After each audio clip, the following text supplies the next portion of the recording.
전하였던 그런 사람이었죠. 베드로가 놀랍게 이 성경을 씁니다. 베드로의 직업이 뭐였죠? 네, 어부였어요.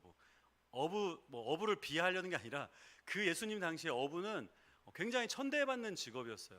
그래서 배운 것이 전혀 없을 정도로 이스라엘 사람들은 구전에 의해서 율법을 듣기 때문에 어려서부터 듣기 때문에 율법에 대해서는 잘 알았지만 다른 학식이 뛰어나거나 이런 사람이 아니었어요. 더군다나 인품도 그렇게 훌륭한 사람이 아니었어요. 이렇게 현장에서 이런 떼학볕에서 바닷가에서 이 뱃일을 하는 사람들 굉장히 이 거세고 힘든 부분일 수 있거든요. 그런 사람이었기 때문에 베드로가 이렇게 서신서를 보낼 거라고 생각하면 굉장히 하나님의 은혜다 이렇게 얘기할 수 있어요. 근데 베드로가 예수님을 만나고 그 인생이 그의 성품이 완전히 변화가 되었어요. 베드로의 육신의 아버지를 따라가지 않고 하늘의 아버지의 성품을 닮은 사람이 되었다는 것이죠. 이것이 놀라운 일이고 그 베드로가 자기의 변화를 통해서 또 예수님의 말씀을 성도들에게 이야기하고 있는 것이 바로 이 베드로 후서인데요. 특별히 베드로 후서는 그 당시에도 이단들이 굉장히 많았거든요. 그래서 이단, 특별히 영지주의라고 하는 이단이 있었어요.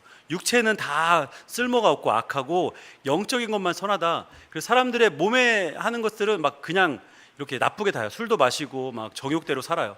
그러나 영적인 것, 자기 영혼만 구원을 받는다고 생각하기 때문에 영을 위해서만 살아가는 사람들, 그것이 이단이라는 것을 베드로가 성도들에게 이 편지를 2번 보냄으로 인해서 깨닫게 하려는 것이 오늘 베드로 후서의 말씀입니다. 오늘 제가 이 설교 제목을 하나님 DNA 이렇게 지었어요. 하나님 DNA. 제가 설교를 본문 말씀을 먼저 정하기 전에 생활하다가 하나님이 갑자기 상황의 환경을 통해서 이 부모가 자식과 닮은 거에 대한 묵상을 하게 하셨어요. 그래서 그것을 묵상하다 보니까 그래, 유전되는 거, 그것이 닮는 거지, 그 생각을 하면서 제가 하나님 DNA라는 이 제목을 짓게 되었습니다. 네. 오늘 말씀 1장 1절부터 4절까지인데요. 우리 3절 4절 말씀만 한 번만 더 읽어보겠습니다. 3절 4절 말씀 같이 읽겠습니다. 시작. 그의 신기한 능력으로 생명과 경건에 속한 모든 것을 우리에게 주셨으니 이는 자기의 영광과 덕으로서 우리를 부르신 이를 알므로 말미암음이라. 이로써 그 보배롭고 지극히 큰 약속을 우리에게 주사 이 약속으로 말미암아 너희가 정욕 때문에 세상에서 떡어질 것을 피하여 신성한 성품에 참여하는 자가 되게 하려 하셨느니라. 아멘. 오늘 제목처럼 베드로가 성도들에게 이야기하는 것이 무엇이냐면 4절에 나와 있는 것처럼 신성한 성품에 참여하는 거예요. 그 신성한 성품이 무엇이냐면 제가 설교 뒷부분에 설명을 드리겠지만 하나님의 성품이에요. 하나님이 가지고 계시는 아름답고 놀라운 성품이라는 것이죠. 혹시 과학을 좋아하시는 분들 많이 계시죠? 아버지로부터 자녀들에게 이어져 내려오는 것을 어려운 얘기로 유전이라고 합니다. 유전. 부모가 가지고 있는 특성이 자식에게 전해지는 현상, 이것을 유전이라고 해요. 자녀를 생각해 보면 비슷하죠. 아니면 우리 부모님 생각해 보면 부모님하고 나랑 외모적으로도 굉장히 비슷하고 어떤 성격이나 여러 가지 면에서 굉장히 비슷한 걸 알 수 있어요. 그 유전이 되는 이유는 뭐냐면 유전자 때문에 가능해요. 유전자. 부모에게서 자식으로부터 옮겨지는 어떤 특정한 특징들을 만들어내는 그 형질, 그 유전 정보의 단위를 유전자 이렇게 얘기를 하거든요. 그 유전자를 우리가 다 물려받은 사람들 때문에 그렇습니다. 여러분 부모님을 한번 생각해 보세요. 여러분 부모님의 얼굴과 여러분의 얼굴이 많이 닮았나요? 네. 아닌가요? 아니면 여러분의 자녀들을 생각해 보면 자녀들이 우리의 모습과 좀 많이 닮았나요? 저는 제 아들 보면서 처음에는 많이 안 닮은 것 같았는데 갈수록 많이 닮더라고요. 그리고 성향까지도 굉장히 비슷한 걸 보고 깜짝 놀랐어요. 재밌는 사진을 몇 장 보여드리도록 하겠습니다. 남희석 씨죠, 개그맨. 아버지와 TV에 같이 나왔는데 똑같아요. 이 사진 어플을 찍어보니까 아버지를 남희석으로 인식을 해요. 사진 어플이. 그 정도로 둘이 굉장히 닮았어요. 차범근 씨랑 차두리 씨죠. 아버지 차범근과 차두리 씨 완전히 판박이죠. 똑같이 생겼어요. 머리만 없을 뿐이지 아들이 똑같습니다. 누구죠? 야구선수 추신수. 그리고 추신수의 큰아들 또 이제 야구를 하거든요. 굉장히 등치도 좋고 10대인데 엄청 아버지랑 똑같아요. 네. 굉장히 요즘에 굉장히 엔터테이너로 활동하고 있죠. 네. 둘째 아들까지 나와서 이렇게 똑같습니다. 네. 이거 모르는 분이에요. 그런데 표정이 너무 똑같아서.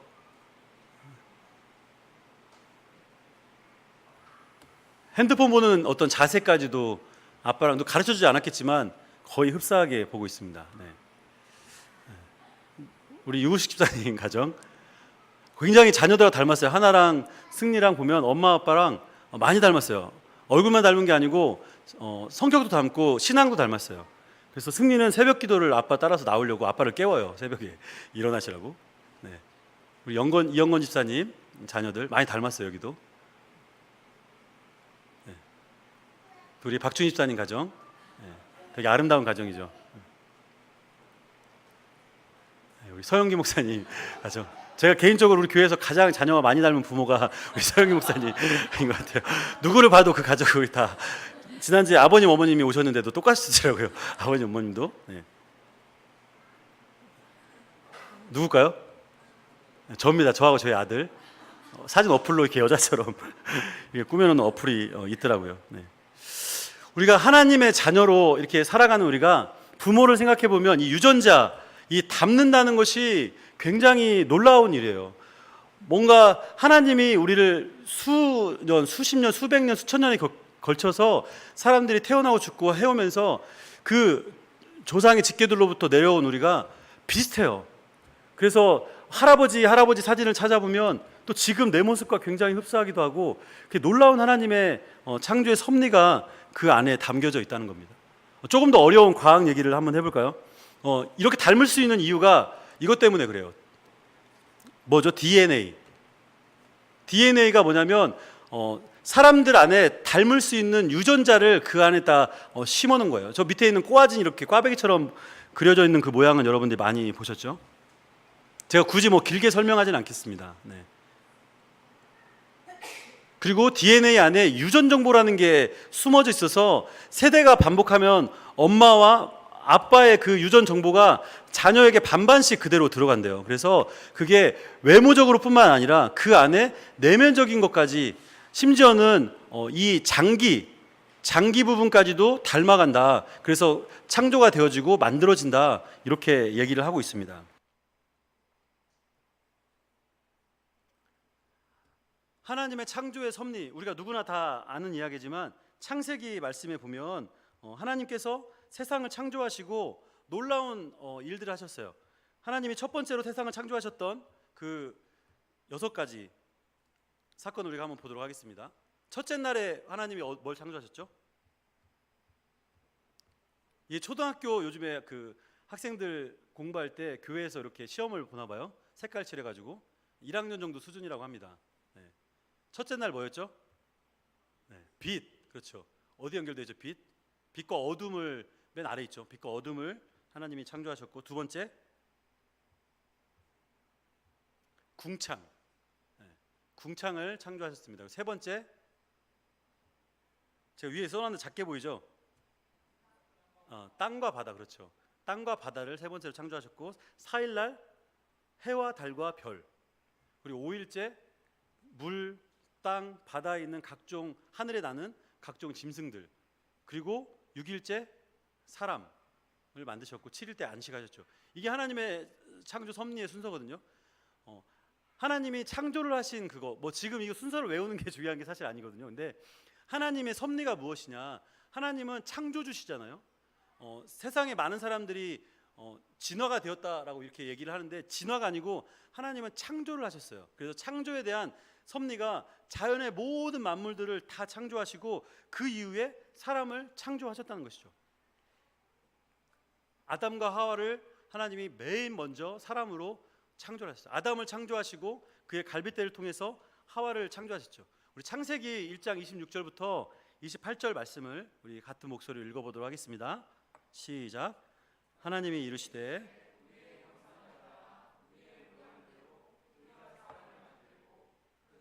바다의 물고기와 하늘의 새와 가축과 온 땅과 땅에 기는 모든 것을 다스리게 하자 하시고, 하나님이 자기 형상 곧 하나님의 형상대로 사람을 창조하시되 남자와 여자를 창조하시고 하나님이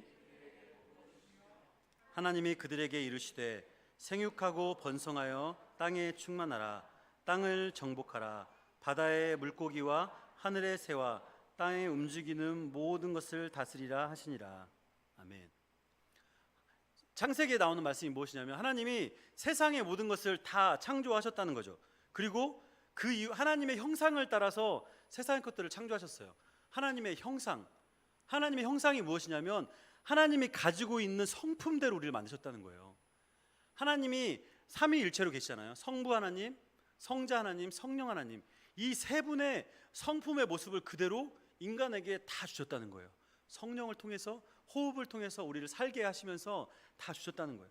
그래서 어떻게 하나님의 섭리가 있냐면 먼저 사람보다 창조한 그 자연의 온 만물과 동식물들을 사람들로 하여금 다스리도록 얘기했어요.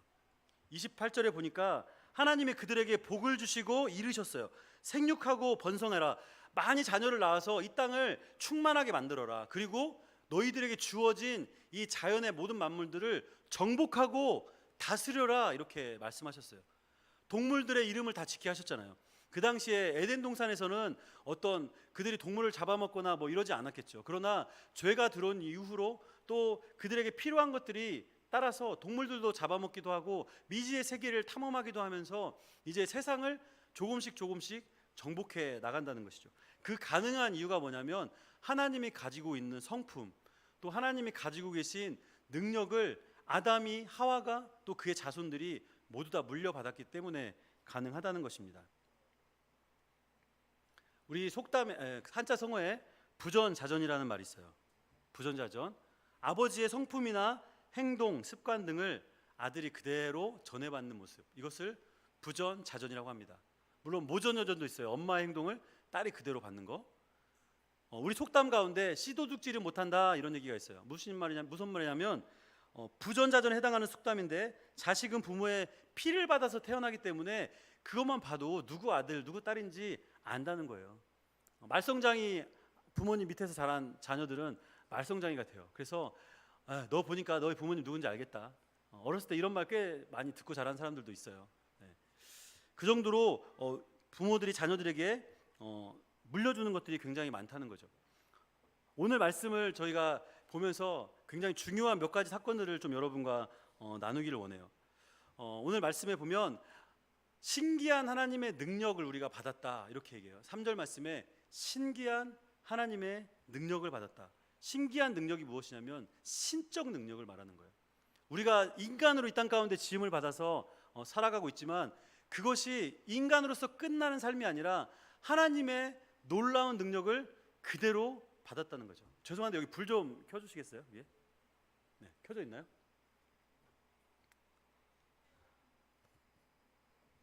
그래서 생명과 경건함을 우리가 받게 되었다. 우리에게 주셨다 이렇게 얘기해요. 생명은 무엇이냐면 영생, 하나님을 믿는 사람들을 통해서 영원한 생명을 주시는 그 영생을 우리에게 허락하셨다는 거. 두 번째로 경건. 이 경건은 참 해석하기가 쉽지 않은데 어떤 뜻으로 생각하면 되냐면 좋은 예배자가 되는 거예요. 좋은 예배자. 하나님 앞에 온전한 예배자가 되도록 우리 안에 그런 성품들을 만들어 놓으셨다는 것이죠. 왜 하나님이 그렇게 만드셨냐면 자기의 영광과 덕으로서 우리를 부르신 이를 알므로 말미암음이라 이렇게 되어 있습니다. 자기의 영광과 덕, 하나님의 능력의 나타남이 우리를 통해서 보여진다는 거예요. 하나님이 우리를 만드셨지만 우리 안에 하나님의 성품이 그대로, 하나님의 능력이 그대로 들어가 있다는 것이죠. 여러분이 삶을 살아가면서 고통을 받고 있잖아요. 어려움을 당하고 있잖아요.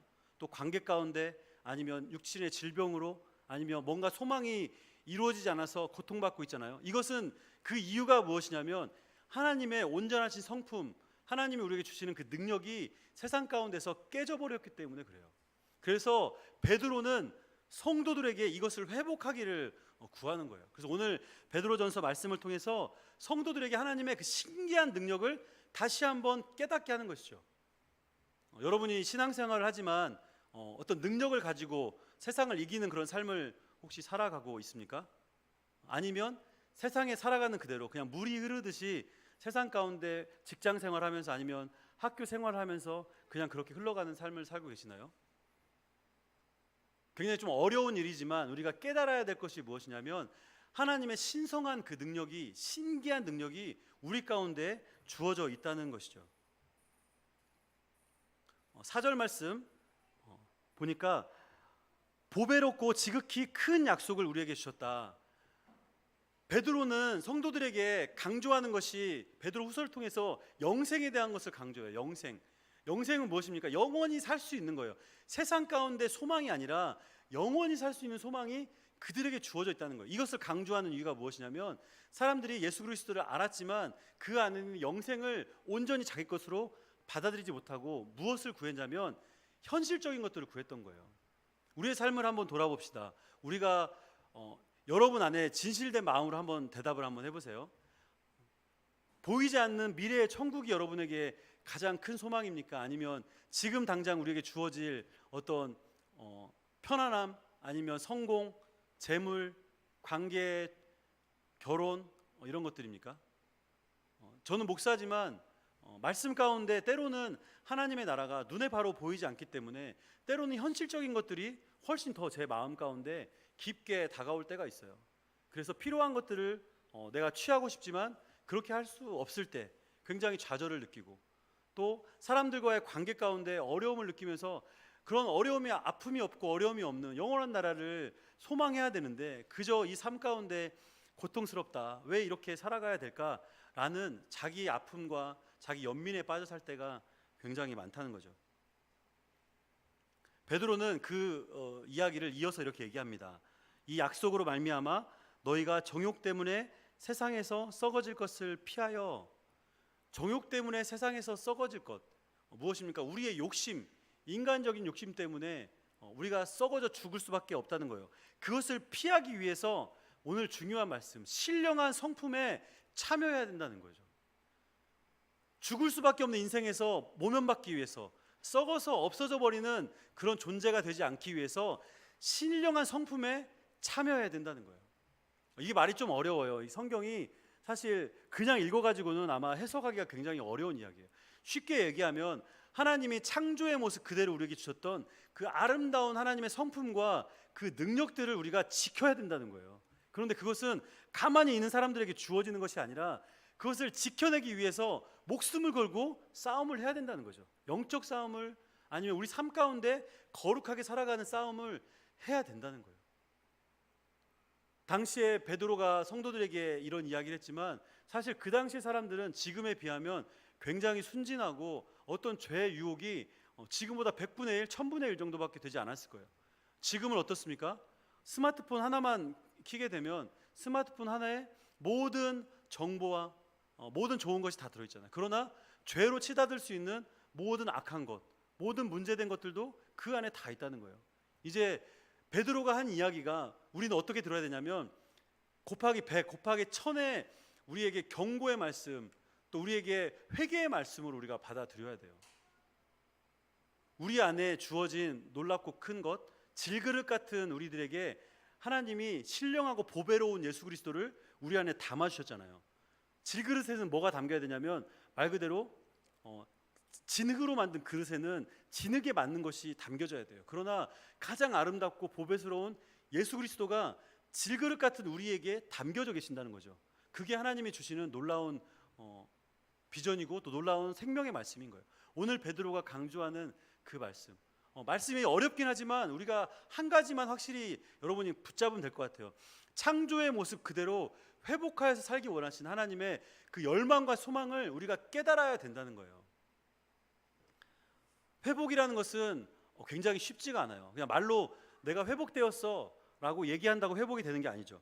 어려서 부모들에게 학대받거나 상처받았던 자녀가 성장을 해서 결혼을 하게 되면 그 자녀에게 잘할 확률이 높은지, 그 자녀를 학대할 확률이 높은지 연구를 해보면 자녀를 학대할 확률이 훨씬 높습니다. 왜냐하면 본인이 받은 게 없기 때문에. 나는 결혼만 해봐, 자녀만 낳아봐, 내가 절대 우리 부모가 같지 않을 거야.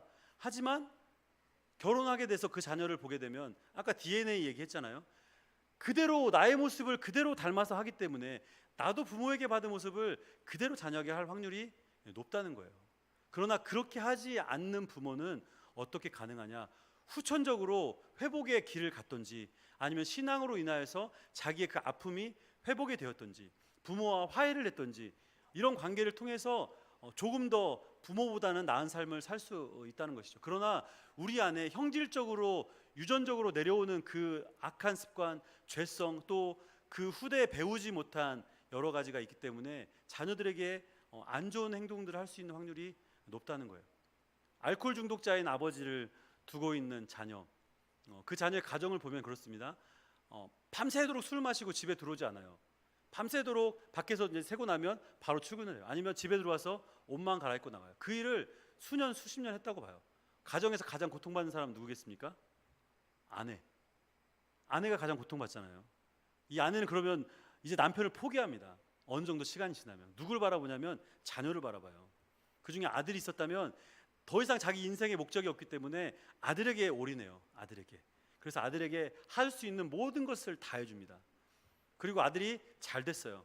좋은 대학을 나오고 좋은 직장에 들어갔어요. 그래서 훌륭하게 돈도 잘 벌고 살아요.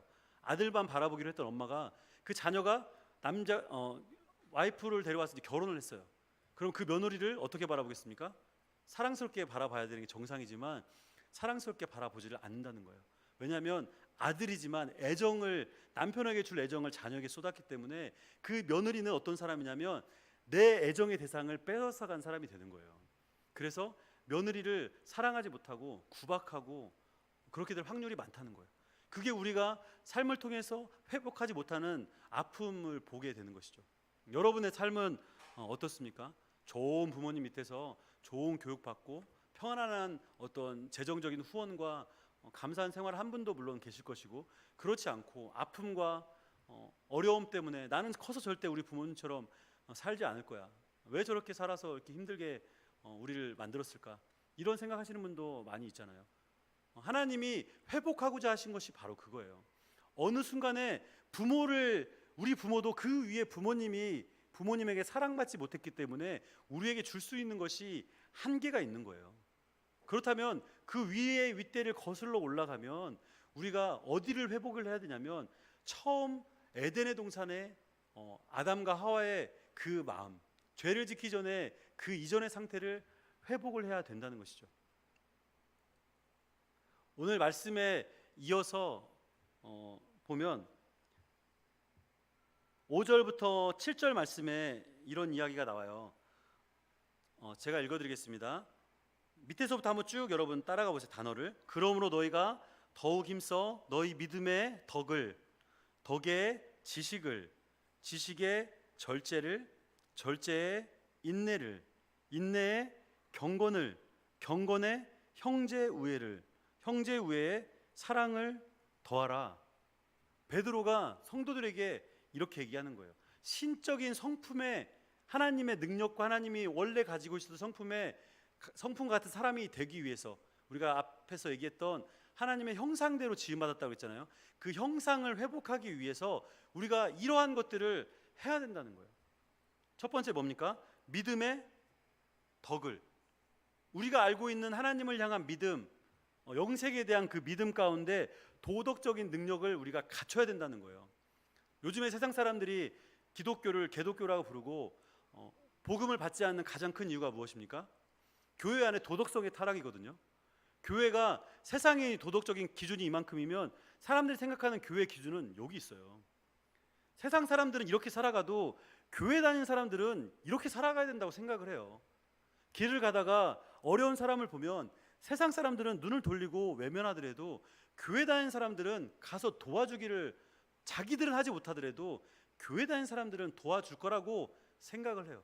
그러나 사마리아인의 비유처럼 선한 사마리아인을 제외한 제사장과 레위인들은 다 외면했잖아요. 오늘날도 믿는 사람들이 그런 삶을 살지 못하기 때문에 개독교라는 욕을 먹고 있어요. 또 세상이 하나님의 말씀 가운데 죄라고 선포한 것들을 선포하지 않기 때문에 사람들이 굉장히 기독교를 믿지 않아요. 최근에 동성애 퍼레이드가 있었잖아요. 서울시청 광장에서. 그래서 기독교 교회에서 목사님들이 뭐 이렇게 성명서도 내고 신문에도 광고도 싣고 했는데 최근에 목사님 몇 명이 모여가지고 동성애 반대 위원회가 있는데 이 혈서를 썼어요. 혈서 쫙 써가지고 동성애 뭐 반대 이렇게 해서 혈서를 썼는데 시위를 한 거죠. 근데 그 댓글에 제가 보니까 안 좋은 댓글이 달렸을 거라 생각했어요. 왜냐하면 쇼하네 뭐 이런 식으로 댓글이, 기독교에 대한 댓글은 100% 안 좋은 댓글이 많이 달리잖아요. 그 현실인데 어떤 댓글이 달렸냐면 기독교밖에 대안이 없습니다. 목사님들이 너무 잘하고 있습니다. 이런 댓글이 달린 거예요. 대부분의 배풀이 다 그거예요. 제가 굉장히 놀랐어요. 사람들이 생각하는 그 수준의 도덕성은 이제 이만큼 있는 거예요. 동성애가 성소수자를 인정해야 된다라고 얘기하면서 옳지 않은 행위들을 하잖아요. 그것들을 일반 사람들도 잘못되어 있다는 걸 아는 거예요. 사람들에게도 하나님이 선한 양식을 주셨기 때문에 가치의 판단, 도덕의 판단의 기준이 사람들에게도 다 있는 거거든요. 그런데 기독교인들은 오히려 몇 명을 제외하고는 나머지 사람들은 침묵한다는 거예요. 동성애 얘기하면 누군가 상처받잖아요. 인권을 생각해서 하면 안 되죠.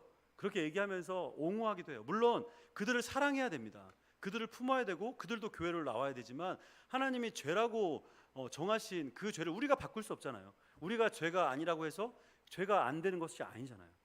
어떤 그러한 선포가 우리 안에 없고 도덕적인 기준이 없다는 거죠. 믿는 사람들은 그 믿음 위에 이 도덕적인 기준을 높이 쌓아야 돼요. 베드로가 성도들에게 요구한 것이 바로 그거예요.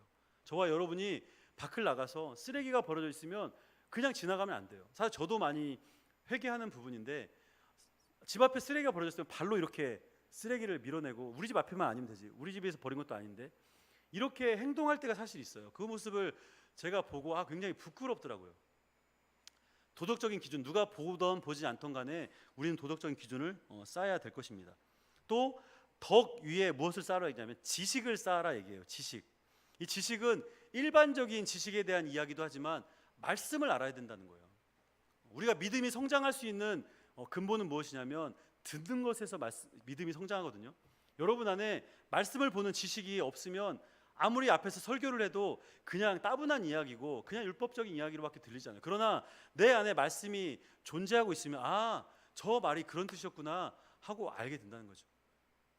이스라엘 사람들이 예수님이 율법을 설명하시면서 비유로 설교하시고 또 설명하시니까 그들이 엠마오로 가는 그 두 제자가 무언가 우리가 뜨겁지 않더냐, 이 말씀을 들으니까 뭔가 뜨겁지 않더냐 이렇게 고백을 하잖아요. 말씀이 깨달아진 거거든요.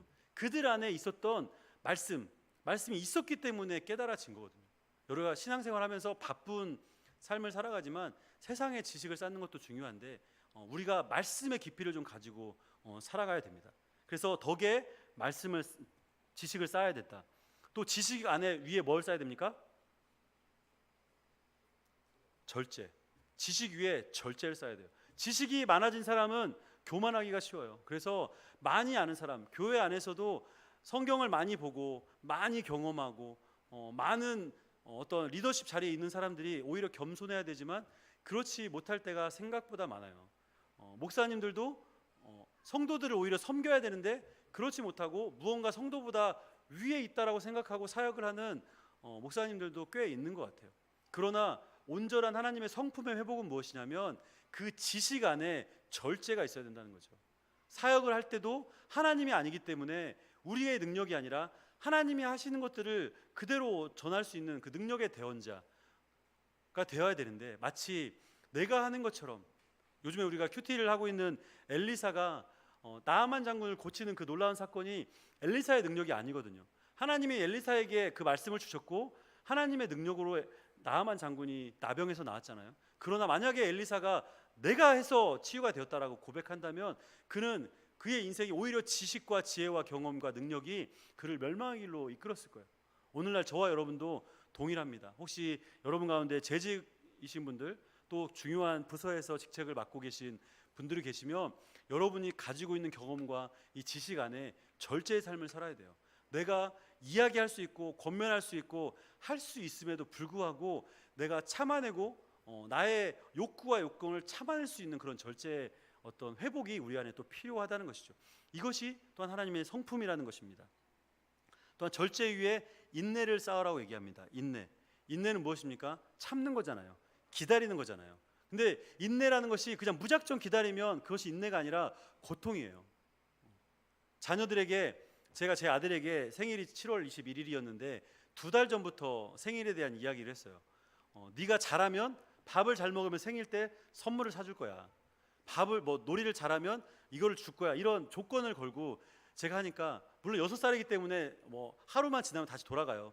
그런데 하루 동안은 아이가 인내해요. 왜 인내합니까? 생일날 받을 수 있는 선물이 자기에게 주어진다는 소망이 있기 때문에 그렇거든요. 여러분 안에 만약에 천국에 대한 소망, 영생에 대한 소망이 없다면 여러분이 인내하겠습니까? 이 어려운 시기에, 이 더위에 왜 교회 나와서 남들은 TV 보고 여행 가고 바닷가에서 떵떵거리고 불금을 즐기고 있는 때에 왜 이 자리에 나와서 이 어려운 자리에 있겠냐는 거죠. 그러나 우리가 이 자리에 있는 이유는 뭐냐면 영생에 대한 소망이 있기 때문에 그래요. 말씀을 듣고 기도함으로 인하여서 우리 안에 무너졌던 삶, 갈망했던 것들, 채워지지 않은 것들이 채워질 수 있다는 소망함이 있기 때문에 그렇다는 거죠. 여러분 인내하실 수 있습니까? 네. 에어컨이 하나 안 되는데 아마 내일이면 고쳐질 거예요. 주일날 시원하게 될 거라고 생각하면서 지금 선풍기로 참고 있는 거예요. 인내하고 있는 겁니다. 그러면 내일 소망이 이루어질 거예요. 우리가 하나님의 나라를 들어가는 그 골인하는 그 시점까지 이 인내의 성품을 가져야 돼요. 하나님이 그러셨기 때문에 그렇죠. 노하기를 더디하시는 하나님의 성품. 사람 같으면 3번까지 봐주고 3번 봐줬으니까 삼진 아웃, 넌 끝이야 이렇게 얘기하지만 예수님이 뭐라고 얘기하십니까? 7번씩 70번이라도 용서하라 얘기하시잖아요. 7번씩 70번을 영원히 참아주시겠다는 거예요. 반복적인 죄를 짓는 분들 있잖아요. 반복적으로 회개하고 또 죄짓고 회개하고 또 죄짓고, 이게 우리의 인생 아닙니까? 만약에 하나님이 인내하지 않으시는 하나님이시라면 당장 우리를 쳐서 지옥으로 떨어뜨리게 할 거예요. 그러나 하나님의 성품은 인내하시는 분이에요. 절제 위에 인내를 쌓아야 됩니다. 또 인내 위에 쌓을 것은 무엇이냐면 경건이에요. 경건. 아주 중요한 겁니다. 앞에 제가 경건을 뭐라고 말씀드렸냐면 좋은 예배자가 되는 것이라고 말씀드렸어요. 하나님 앞에 경건은 무엇이냐면 좋은 예배자가 되는 것입니다. 경건은 어떤 행위에 있지 않아요. 경건하기 위해서 기도원에 많이 다니는 사람은 경건하냐, 아니면 예전에 수도승들처럼 세상과 속세를 멀리하고 그냥 수도원에 들어가서 평생을 살겠다 그러면 경건해지냐, 이거 아니에요. 만약에 어떤 불교처럼 산속에 들어가서 자연과 함께 더불어서 세상을 거부하고 살아가면 경건해지냐? 절대 그렇지 않습니다. 사람에게는 죄성이 있기 때문에 어느 누구나 반복이 되는 거예요. 밥을 먹으면 배가 부르고 시간이 지나가면 다시 배고파서 무언가 먹어야 되는 게 너무나 당연한 것처럼 우리의 죄악된 모습이 너무 죄가 관영해서 두렵고, 또 우리 안에 회개가 일어나서 하나님 앞에 눈물을 뿌리며 금식을 하며 회개를 하고도 시간이 얼마 지나지 않아서 언제 그러냐는 듯이 다시 똑같은 일을 반복하는 게 저와 여러분 아닙니까? 여기에 만약에 그렇지 않고 나는 거룩하여서 평생 죄를 짓지 않고 거룩하게 사는 사람입니다 라고 이야기하는 분이 계시다면 정말 하나님이 그분을 엘리야처럼 불병거에 태워서 이렇게 데려가실 거예요. 저는 그렇게 생각해요. 그러나 목사인 저와 우리 성도님 모두를 포함해서 반복적인 죄악과 이 앞에 거룩하게 사는 사람이 없다는 거죠. 우리가 그래서 노력을 해야 된다는 거예요. 하나님 앞에 거룩한 건 무엇이냐면 하나님 앞에 우리의 힘을 내려놓고 코람데오라고 하잖아요. 언제나 하나님이 나를 지켜보시는 것 같은 마음으로 살아가야 된다는 거예요. 그것이 단지 예배 행위에만 있는 것이 아니고요. 그것은 누구나 너무나 우리에게 당연한 이야기지만 옆 사람과 관계를 할 때도 마찬가지예요. 이 사람을 미워하는 마음, 이 사람에게 내가 무엇인가 좀 더 받으려고 하는 마음이 있다면 그 마음은 이미 하나님 앞에서 경건하지 않는 마음이에요. 하나님은 우리의 마음의 중심을 보시잖아요.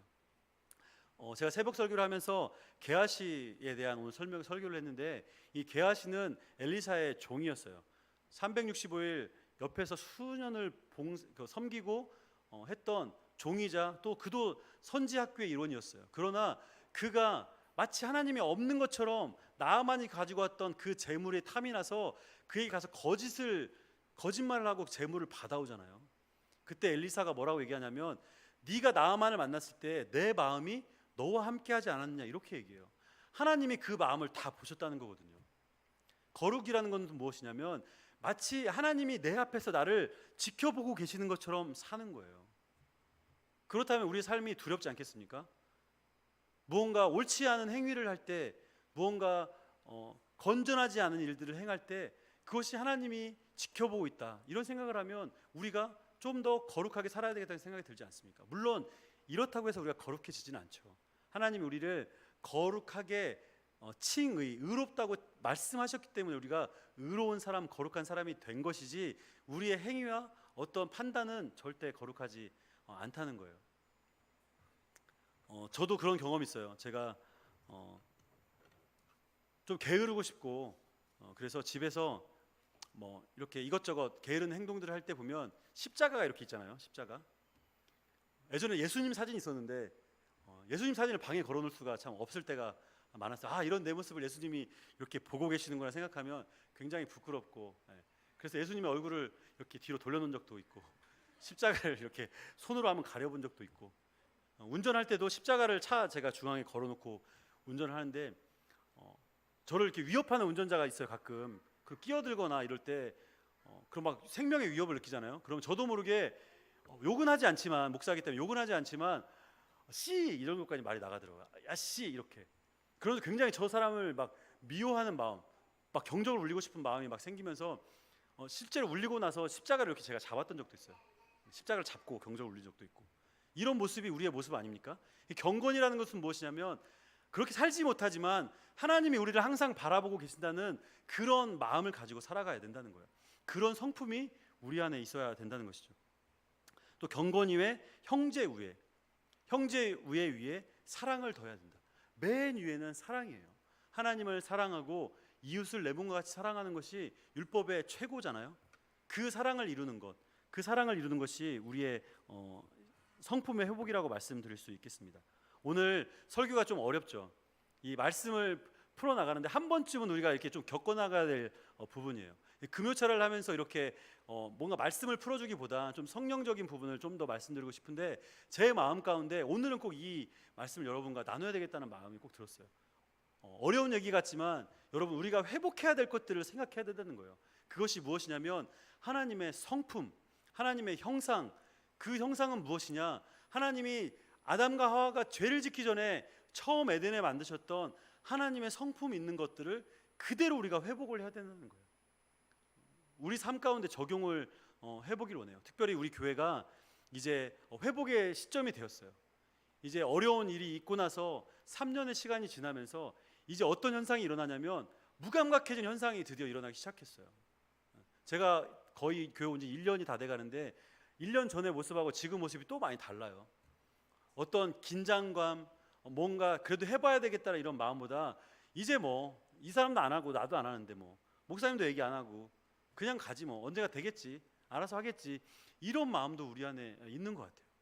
이제 더 이상 우리가 마치 그 자리에 풀이 붙어서 엉덩이가 떨어지지 않는 것처럼 앉아 있으면 안 돼요. 이제 그 자리에 박차고 일어나서 무언가를 향해서 가야 된다는 것이죠. 그 첫 번째가 무엇이냐면 예배의 회복이거든요. 예배의 회복은 하나님에 대한 것을 알아가는 거예요. 오늘 베드로도 성도들 통해서 11절까지 말씀 중에 3번이나 강조를 하는 게 그리스도를 하나님을 알에 대해서 강조하거든요. 우리가 예배할 대상을 알지 못하면 그냥 주원부원하는 거예요. 아침에 교회 와서 주일날 그냥 앞에서 찬양하고 예배하는 것을 말처럼 예배 잘 봤다, 예배 잘 구경했다, 이렇게 하고 마치 쇼를 본 것처럼, 영화를 본 것처럼 돌아가요. 그리고 그냥 살아가요.